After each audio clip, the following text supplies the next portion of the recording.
ده مروان عطية مسمار الأهلي الجديد والملقب بمفسد هجمات الخصم.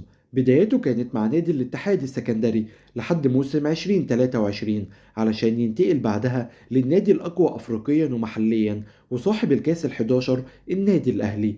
مروان عنده حاليا 25 سنة وبيلعب في نص الملعب، تحديدا في مركز رقم 6 اللي هو وظيفته دفاعية بحتة. مروان ما عندوش الحتة بتاعت التاكلينج الجامدة زي حمدي فتحي، ولا جسمه بدنيا قوي زي ديانج اللي هما بيلعبوا معاه في نص الملعب، لكنه من أفضل اللعيبة اللي بتكشف الملعب وبيراقب الخصم بدقة رهيبة، وعلشان كده بيقطع الكورة في الوقت المناسب. وده اللي بيخلينا نقول هو ازاي مروان موجود في كل حتة في الملعب.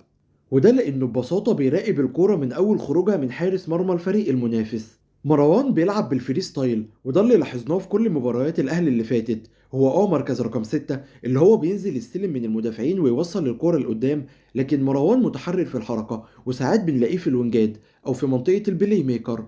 وده اللي بيخليك تحس إن عقله متبرمج دفاعيا، لأنه بيختار المكان الصح والأسهل لقطع الكورة. وده مش معناه إنه ما بيعرفش يعمل حاجة غير الدفاع، لا، مروان الباص عنده ممتاز وساعات بيعمل ثرو باص مزيكا وبيلعب كتير بوش رجله. مروان عرف بموهبته واجتهاده إنه يثبت رجليه في تشكيلة النادي الأهلي، وده من أول مباراة ليه مع الفريق.